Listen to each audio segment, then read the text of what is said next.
부산교회 총연합회 대표회장 김경은 목사입니다.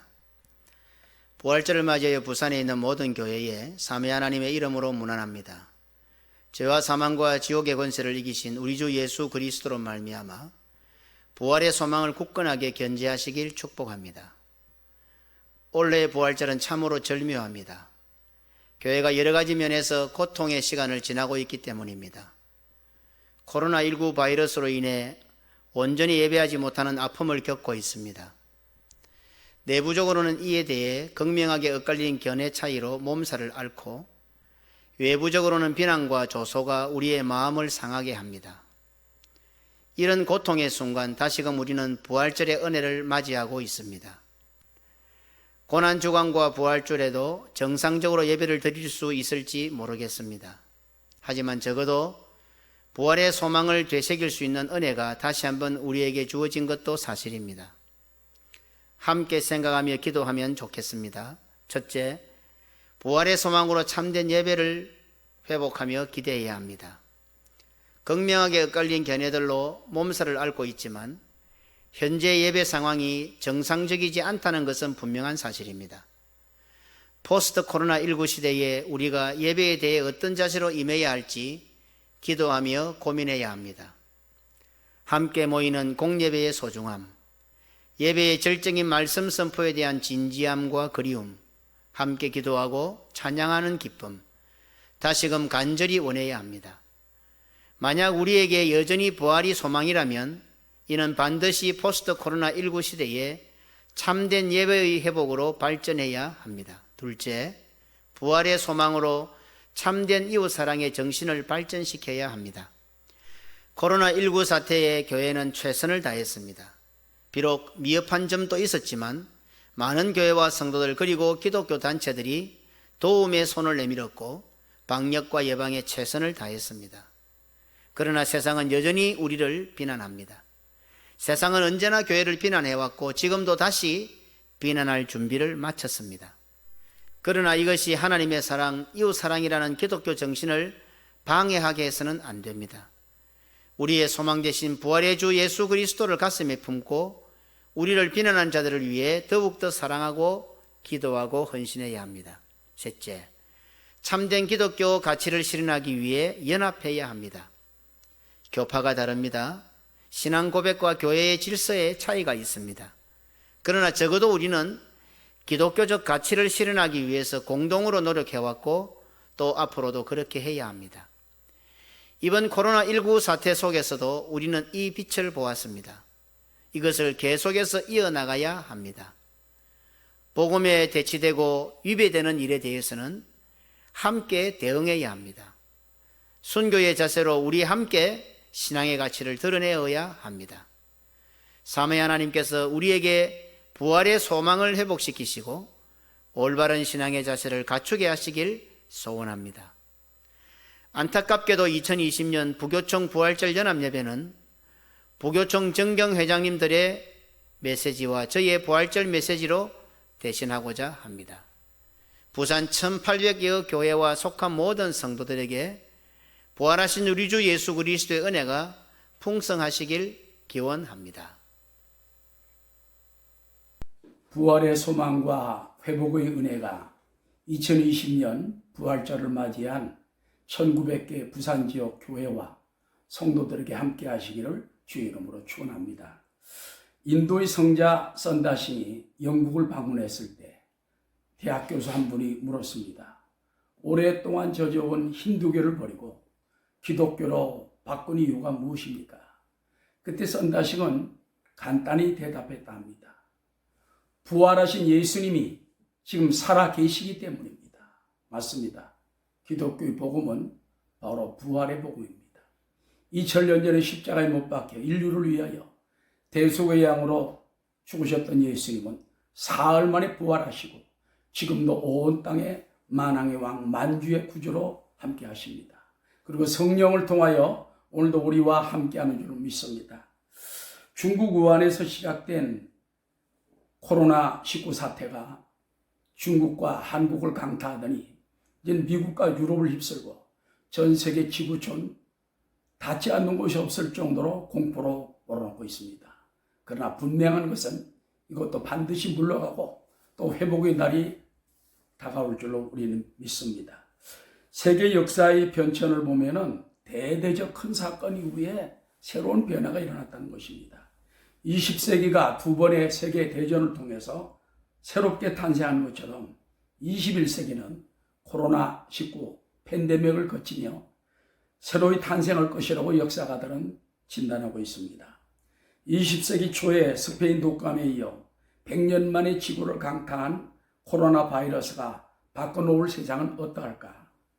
재택근무, 원격 진료, 화상회의, 화상예배, 화상학습 등이 온 천하에 이제는 새롭게 시작할 것입니다. 뿐만 아니라 인터넷 거래 성장으로 산업이 재편되며 제조업도 로봇이 중심이 되는 진정한 새로운 세계가 될 것이라는 것입니다. 우리도 변화될 세상을 대비하며 부활의 소망을 가져야 할 것입니다. 금년 부활절은 특별히 모든 면에서 부활해야 될 것 같습니다.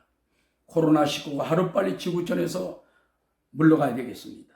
모든 정치, 경제, 사회, 문화가 회복되도록 기도해야 되겠습니다. 교회 예배가 정상화되고 학원가가 정상화되고 시장 골목까지 정상화되도록 기도해야 되겠습니다. 무엇보다 4.15 총선을 통하여 자유민주주의 시장경제가 이 땅에 굳건히 뿌리를 내려서 행복한 대한민국, 행복한 교회가 되어야 되겠습니다. 우리 부활절을 맞이해서 한국교회 또 부산교회가 더 크게 성숙되고 성장되기를 주의 이름으로 축원합니다. 감사합니다. 기독교의 진리는 모두가 다 복음입니다. 그 중에 3대 복음이 있습니다. 첫째는 십자가의 복음인 것입니다. 로마서 3장 10절에 보면은 의인은 하나도 없고 모든 사람이 다 죄인이라고 되어 있습니다. 그뿐만 아닙니다. 로마서 6장 23절에는 죄값은 사망이라고 했습니다. 사람이 죄를 지면은 형벌을 받는다 하는 말입니다. 그럼 우리가 죄값을 치러야 됩니다. 그러나 죄 없으신 우리 예수님이 대신 십자가에 달려 죽으신 것은 나의 죄를 대신해서 십자가에 달려 죽으신 것입니다. 이 놀라운 은총. 그래서 저는 십자가를 바라볼 때마다 눈시울이 뜨거워집니다. 기독교는 십자가의 복음이 있습니다. 십자가의 복음이 없이 구원의 복음이 있을 수가 없는 겁니다. 두 번째로는 부활의 복음인 것입니다. 오늘 말씀에 그가 여기 계시지 않고 그가 말한 대로 다시 살아나셨느니라고 말하고 있습니다. 놀라운 일입니다. 놀라운 일입니다. 만약에 그 당시도 현대처럼 신문과 방송이 발전을 했다고 하면은 예수님의 부활 사건은 그야말로 경천동지할 사건이고 전 세계가 발칵 뒤집혔을 것입니다. 왜 기독교냐? 바로 부활의 복음이 있기 때문입니다. 예수님의 부활은 첫 번째 부활이고 다음에는 우리들의 부활이 있게 되는 것입니다. 세 번째는 영생의 복음입니다. 예수님 말씀하셨습니다. 요한복음 14장 2절 말씀에 내 아버지 집에는 많도다. 집이 많도다. 그렇게 말씀했습니다. 그뿐 아닙니다.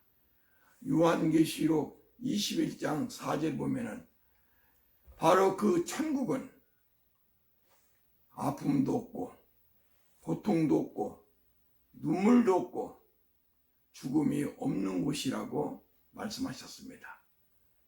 또한 계시록 22장 5절 말씀에 우리 하나님 아버지께서 우리와 함께 계시고 우리가 영원토록 하나님 아버지와 더불어 왕노릇을 한다고 되어 있습니다. 바로 그것이 사람들이 말하는 영생복락의 축복입니다. 그래서 기독교는 바로 이 영생의 복음을 강조하게 되는 것입니다. 새봄과 함께 예수님의 부활의 능력으로 코로나 사태가 소멸되고 모든 사람들이 활기찬 삶을 시작되는 이런 복을 받으시기를 우리 주님의 이름으로 축원합니다. 감사합니다. 사랑하는 성도 여러분, 안녕하십니까? 신종 코로나19 바이러스로 인하여 온 나라와 전 세계가 힘들어하고 있습니다. 더욱 안타까운 것은 하나님의 교회도 정부의 코로나 바이러스 대처를 위한 정책에 협조하는 마음으로 가정에서 온라인 예배나 영상으로 공동 예배를 대처하고 있습니다. 2020년 부활절 연합 예배도 온라인 예배로 대처하기로 결의하였다고 하는 소식을 접했습니다. 2020년 부활절 사망 권세를 깨치시고 이 땅에 오실 예수 그리스도의 능력이 신종 코로나 바이러스와 모든 질병을 이 땅에서 소멸하여 주셔서 나라의 경제도 그리고 정치도 그리고 예배와 우리 주변의 모든 혼란스러운 일들이 바른 질서를 찾아갈 수 있기를 소원합니다. 아무쪼록 힘들고 어려울 때 우리 주님께서 더욱 성도 여러분들과 가까이 계셔서 여러분의 기도에 응답하시고 힘든 모든 일들을 도와주시기를 소망합니다. 빌립보서 4장 7절의 말씀이 2020년 부활절 이 땅에 오실 주님의 격려의 말씀이길 바라면서 인사를 마칩니다. 아무것도 염려하지 말고 오직 모든 일에 기도와 간구로 너희 구할 것을 감사함으로 하나님께 아뢰라. 그리하면 모든 지각에 뛰어난 하나님의 평강이 그리스도 예수 안에서 너희 마음과 생각을 지키시리라. 아멘. 감사합니다. 할렐루야. 부산교회 총연합회 직전회장 김종호 목사입니다. 2020년도 부활절을 맞이하여 우리 하나님 아버지의 온전한 사랑 평강, 부활의 천년매 되시는 우리 주 예수 그리스도의 부활의 능력과 건세, 부활의 성의와 영광이 여러분의 삶과 가정에 넘치게 되기를 축원합니다. 부산교회 총연합회의 주된 사업은 부산 부활절 연한 예배이었습니다. 2020년도 부활절을 맞이해서 부산의 교회와 교회들과 부산의 성도들이 한자리에 모여서 부활을 주신 하나님께 영광과 예배를 드리는 것이 마땅한 일인데 지금 세계적으로 유행하는 코로나로 말미암아 특별히 그 예방책 중에 하나인 사회적 거리두기 운동이 전개되어져서 부산의 성도들이 한자리에 모여서 예배한다는 것 자체가 공동체의 위험 요소가 되기 때문에 부득불 영상으로 예배드리고 또 우리 성도들은 있는 처소에서 하나님께 예배와 기도의 시간을 갖게 됨으로 말미암아 안타까움을 금할 수가 없습니다. 아무리 차가운 바람, 북한 한설, 눈보라가 친다 할지라도 따뜻한 봄바람이 불고 태양빛이 강하게 내려 쫓을 때에 추위와 어둠 다 물러가게 되어지고 대지에는 새싹과 음이 돋고 꽃이 만발하게 되어집니다. 선하신 하나님, 좋으신 하나님, 사랑의 하나님의 은총과 군일이 임하는 곳에는 반드시 생명과 부활의 새 역사가 나타나게 마련입니다. 하나님께서는 죄로 말미암아 영죽어서 사망의 근원에 살아가는 우리 인생들을 사랑하셔서 하나님의 독생자 예수 그리스도 구주로서 복음으로서 우리에게 보내주셔서 생명과 부활의 역사를 마련하게 해 주셨습니다. 우리 예수님께서 이 땅에 오셔서 하나님의 뜻을 선포해 주시고 우리의 죄를 담당하시려서 십자가의 고난과 죽음을 죽으시고 3일 만에 부활하셔서 사망 것을 깨트려 주셔서 부활의 첫 열매가 되셨습니다. 우리 예수 그리스도는 나는 부활이요 생명이니 나를 믿는 자는 죽어도 살겠고 무릇 살아서 나를 믿는 자는 영원히 죽지 아니하리라고 말씀하셨습니다. 부활절을 맞이해서 우리는 예수 그리스도는 부활과 생명인 줄 믿고 예수를 믿는 자에게 주시는 하나님의 놀라운 은혜와 긍휼을 소망하는 부활의 소망이 우리에게 가득 차야 하겠습니다. 부활이라는 것은 먼저 죽음을 전제하고 있지 않습니까? 죽고 난 후에 새 생명의 역사는 나타나게 되어집니다.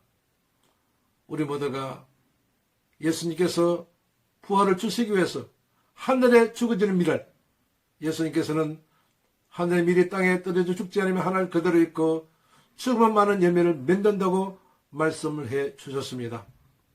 이게 말하는 죽음은 자연적인 이 세상적인 죽음이 아니라 바로 예수 그리스도 믿고 따르는 십자가의 고난의 죽음을 의미해 주고 있습니다. 하나님의 진리를 중심으로 하나님의 사랑을 위해서 많은 사람을 살리기 위한 사명자의 죽음이 있을 때에 거기에 하나님의 놀라운 구원의 은총의 역사는 반드시 나타나지게 되어집니다. 오늘의 모든 고난과 어려운 역경, 그러나 우리가 부활의 신앙 가지고 부활의 소망 가운데 나가는 곳에 부활의 승리, 부활의 영광의 역사는 반드시 나타나지게 마련입니다. 우리 모두가 예수 그리스도 따르는 삶을 통하여 믿음, 소망, 사랑의 삶을 통하여 부활의 승리, 부활의 영광 넘치는 은총의 역사가 있게 되어지기를 주의 이름으로 축원합니다. 할렐루야. 감사합니다. 누가복음 24장에 보면 부활하신 예수님께서 엠마오로 가는 두 제자들에게 나타나 동행하시는 장면이 있습니다. 두 제자는 예수님께서 십자가에 못 박혀 죽으신 사건을 두고 서로 슬픔을 나누며 걸어가고 있었습니다. 그런데 바로 그 예수님께서 그들과 함께 걷고 있는 놀라운 사건입니다. 왜 그들은 예수님을 알아보지 못했을까요? 부활하신 예수님의 모습이 달라졌을까요? 3년을 함께 먹고 마시고 생활했는데 어찌 알아보지 못했을까요? 더 이상한 것은 예수님께서는 왜 자신을 바로 밝히지 않았을까요? 왜 부활하신 예수님께서는 이러한 상황에서 그들과 함께 걸어가셨을까요? 그들의 눈이 가리워져서 그인 줄 알아보지 못하거늘. 이 구절을 예수님께서 그들의 눈을 가렸다고 쉽게 풀이하곤 합니다. 지금 세상 인류의 모든 죄의 문제를 해결하신 부활의 주님께서 제자들을 만나는 사건을 이런 식으로 가볍게 받아들이면 안 됩니다. 예수님께서 그들의 눈을 가린 것이 아닙니다. 오히려 예수님께서는 그들의 눈을 띄우시기 위해 나타나셨습니다. 죄와 사망과 흑암 속에서 그들을 완전히 구원하셨다는 놀라운 복음을 알려주시려고 나타나 그들과 함께 걸으셨습니다. 예레미야 5장 21절에 어리석고 지각이 없으며 눈이 있어도 보지 못하며 귀가 있어도 듣지 못하는 백성이여 이를 들을지어다. 눈이 있어도 보지 못하고 귀가 있어도 듣지 못한다고 말씀합니다. 이것은 영적인 지각이 없다는 말씀입니다. 부활하신 예수님께서는 엠마오로 가는 제자들에게 하나님의 말씀을 자세히 설명하셨습니다. 그런데도 그들은 예수님을 알아보지 못했습니다. 예수님의 말씀을 귀로 들어도 그들의 영적인 귀는 닫혀 있었고 서로 대면하고 보고 있으면서도 그들의 영적인 눈은 감겨져 있었습니다. 우리도 다 예수님의 제자라고 자부합니다. 하나님의 말씀을 읽고 듣고 묵상하는 자들입니다. 그런데도 우리도 이 두 제자들과 같이 말씀 앞에서 우리의 눈과 귀가 닫혀 있을 수 있다는 사실입니다. 코로나19 사태로 많은 교회들이 어려움을 겪고 있고 예배를 온전히 드리지 못하고 있습니다. 부활절을 맞이하는 예수님을 믿는 모든 성도들에게 질문을 해봅니다. 예배의 주인공이 누구입니까?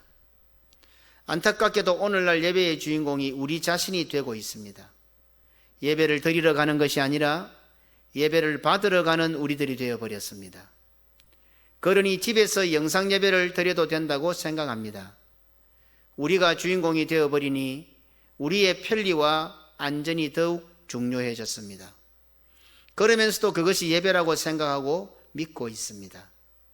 눈이 있어도 보지 못하고 귀가 있어도 듣지 못하는 어리석은 자들과 무엇이 다릅니까?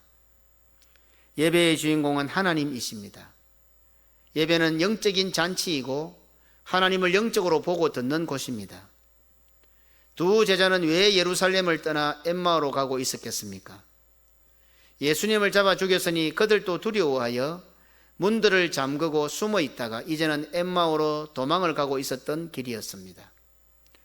하지만 부활하신 예수님을 알아본 순간에 그들은 일어나 예루살렘으로 돌아가 부활하신 예수님을 증거했습니다. 한국교회 모든 성도들도, 특히 우리 부산의 교회와 성도들도 두려워서 문을 잠그고 숨어 있는 것 같습니다. 그것도 모자라 교회를 떠나 세상으로 도망가고 있는 것 같습니다. 빨리 영안을 뜨고 하나님을 보며 영의 길을 열어 말씀을 듣는 참된 예배의 자리로 돌아가야 합니다. 본문을 통하여 얻을 수 있는 결론은 예수님께서 엠마오로 도망하는 제자들과 함께 걷고 계셨다는 사실입니다.